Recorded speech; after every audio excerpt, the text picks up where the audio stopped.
ഇന്ന് ഒരു പേരക്ക അച്ചാറാണ് ഇവിടെ ഉണ്ടാക്കാൻ പോകുന്നത്. അതിനായി 3 പേരക്കയാണ് എടുത്തിട്ടുള്ളത്. അത് ഇതുപോലെ ചെറിയ കഷ്ണങ്ങളായിട്ട് അരിഞ്ഞെടുക്കണം. പിന്നെ വേണ്ട ഇൻഗ്രീഡിയൻസ് ഈ വെളുത്തുള്ളി 15 അല്ലി നീളത്തിൽ അരിഞ്ഞത്, വേപ്പില 2 തണ്ട്, ഇഞ്ചി, പച്ചമുളക് 2 എണ്ണം വട്ടത്തിൽ അരിഞ്ഞത്, 2 വറ്റൽമുളക് ചെറുതായി കട്ട് ചെയ്തത്, പിന്നെ കടുക്, ഉലുവ 1 നുള്ള്, മുളക് പൊടി 1 ടേബിൾ സ്പൂൺ, കായംപൊടി 1 ടീസ്പൂൺ, ഉപ്പ് 1 ടീസ്പൂൺ, ഉലുവപ്പൊടി 1/2 ടീസ്പൂൺ, മഞ്ഞൾപ്പൊടി 1/2 ടീസ്പൂൺ, ഒരു ചെറിയ കഷ്ണം ശർക്കര ചീകിയെടുത്താണ് ഇടേണ്ടത്. ഇനി നമുക്ക് എങ്ങനെയാണ് തയ്യാറാക്കാമെന്ന് നോക്കാം. ഒരു പാൻ ചൂടാക്കി അതിലേക്ക് 2 ടേബിൾ സ്പൂൺ എണ്ണ, നല്ലെണ്ണ ഒഴിക്കണം. അത് ചൂടാകുമ്പോൾ കടുക് പൊട്ടിക്കണം. കടുക് പൊട്ടി തുടങ്ങിയിട്ടുണ്ട്. ഇനി അതിലേക്ക് 1 നുള്ള് ഉലുവയും 2 വറ്റൽമുളക് ചെറുതായി അരിഞ്ഞതും അതിലേക്ക് ആഡ് ചെയ്യാം.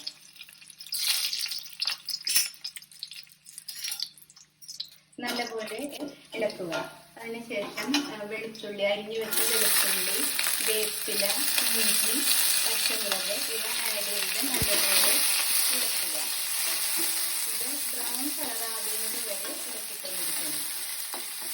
വെളുത്തുള്ളിയും വേപ്പിലയും എല്ലാം മൊരിഞ്ഞൊടുങ്ങിയിട്ടുണ്ട്. ഇനി ഇതിലേക്ക് 1/2 ടീസ്പൂൺ മഞ്ഞൾപ്പൊടി ചേർക്കണം.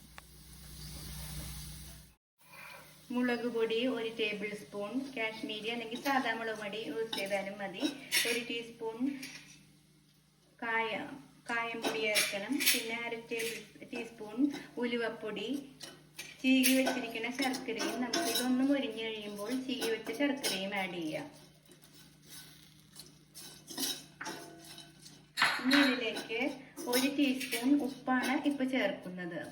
ആവശ്യമുണ്ടെങ്കിൽ നമുക്ക് അവസാനം പിന്നീട് ചേർക്കാം നോക്കിയിട്ട്. ഇത് നല്ലപോലെ ഒന്ന് പച്ചമണം മാറുന്നത് വരെ ഇളക്കിക്കൊണ്ടിരിക്കുക. ഇനി ഇതിലേക്ക് അരിഞ്ഞു വെച്ച പേരയ്ക്ക നമ്മൾ ആഡ് ചെയ്യുകയാണ്.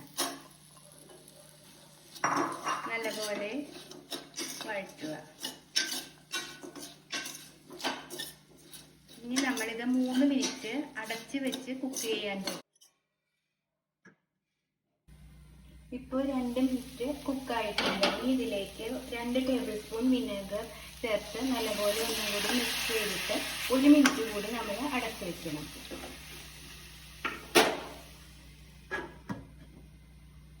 3 മിനിറ്റ് കുക്കായിട്ടുണ്ട്. പേരക്ക അച്ചാർ റെഡിയായി. ഇത് ഒരു ദിവസം നമ്മൾ പുറത്ത് വെച്ചിട്ട് പിന്നെ ഫ്രിഡ്ജിൽ സൂക്ഷിച്ചാൽ കേടുകൂടാതെ ഇരുന്നുള്ളൂ. ഈ അച്ചാർ എല്ലാവർക്കും ഇഷ്ടമായെങ്കിൽ ട്രൈ ചെയ്ത് നോക്കുക.